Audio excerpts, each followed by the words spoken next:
wabarakatuh, dan selamat pagi untuk kita semua. Mohon izin memperkenalkan diri. Perkenalkan, nama saya Muhammad Ahmad Abdi Sakti.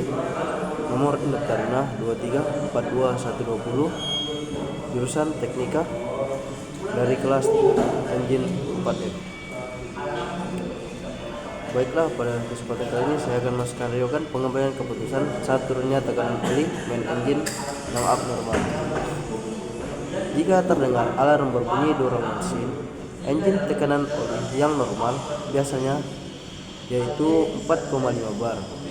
Saat ini terbaca hanya 2 bar, maka dari itu langkah-langkah yang harus kita ambil dalam memutuskan permasalahan tersebut yaitu: yang pertama, mungkin kita dapat verifikasi alarm dan parameter. Tindakannya, yang pertama, cek alarm ruang engine control room, bandingkan dengan tekanan dari gulp manual, cek apakah sensor error atau ada keganjalan data. Tunjukkan tujuannya untuk pastikan ini bukan kesalahan pembacaan sensor.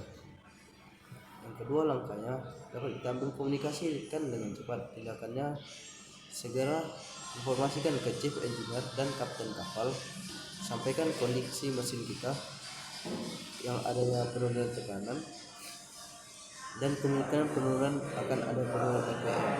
Tujuannya untuk mengkoordinasikan untuk tindakan selanjutnya seperti pengurangan kecepatan atau perubahan rute. Langkah selanjutnya yang dapat kita ambil: kurangi beban main engine. Tindakannya, kurangi beban dengan penurunan RPM secara bertahap. Pantau terus respon tekanan oli setelah penurunan beban. Tujuannya untuk menurunkan beban bisa membantu menaikkan tekanan oli jika menyebabkan penyebabnya adalah overheat. Yang keempat, inspeksi sistem pelumasan. Tindakan yang kita ambil: periksa oli di subtank dan heat tank, periksa kondisi dan tekanan discharge pompa oli, cek apakah ada kebocoran oli atau penyebabkan filter. Lihat juga kualitas olinya. Kita dapat melihatnya dari warna, viskositasnya, atau akan adanya partikel asin. Tujuannya untuk menentukan apakah masalahnya karena kekurangan oli, bisa saja kualitasnya buruk, atau takut dapat juga kerusakan pompa. Langkah selanjutnya, evakuasi keputusan operasi. Jika tekanan tetap abnormal, kita dapat mengambil 2 opsi dari kerusakan tersebut. Opsi yang pertama, kita dapat lakukan mesin tetap beroperasi dengan RPM yang rendah jika aman dan tekanannya stabil. Opsi yang kedua, opsi yang terakhir, kita hentikan engine untuk mencegah kerusakan serius. Biasanya kerusakan terjadi pada bearing, crankshaft, piston, dan masih banyak lagi. Faktor evakuasi: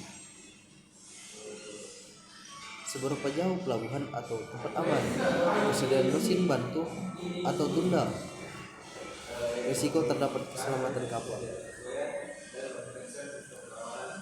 Langkah yang kita lakukan shutdown jika diperlukan. Tindakannya, kita matikan main engine secara terkendali, aktifkan auxiliary engine, amankan semua sistem bantu terkait pelumasan. Tujuannya untuk mencegah kerusakan fatal akibat pelumasan yang tidak cukup, atau untuk mengantisipasi terjadi baret pada piston atau. Langkah selanjutnya yang kita ambil: dokumentasi dan laporkan. Tindakannya, kita catat kejadian di engine logbook, buat laporan insiden ke manajemen kapal dan teknika suplementen, dokumentasikan tindakan yang telah diambil dan hasil inspeksi. Dari atas kita dapat menyimpulkan kondisi tekanan oli main engine yang abnormal harus ditangani secara cepat dan sistematis. Prioritas utama adalah keselamatan mesin dan kapal, bukan sekadar menjaga operasi. Masalah tekanan oli main engine yang abnormal merupakan kondisi yang kritis yang dapat membahayakan keselamatan mesin dan keberlangsungan operasi kapal. Pengambilan keputusan yang cepat, tepat, dan sistematis sangat diperlukan untuk mencegah kerusakan serius seperti overheating, kerusakan bearing, atau bahkan kerusakan total mesin. Langkah-langkah kunci yang dapat kita ambil yaitu verifikasi awal terhadap alarm tadi sudah dijelaskan, dan data tekanan oli guna memastikan kebenaran informasi. Yang kedua, koordinasi cepat dengan tim mesin dan jembatan untuk menyesuaikan operasi kapal. Yang ketiga, tindakan teknis awal seperti penurunan beban mesin dan pemeriksaan sistem perumasan. Yang keempat, evakuasi risiko operasi untuk menentukan apakah mesin dapat tetap dijalankan atau harus dimatikan.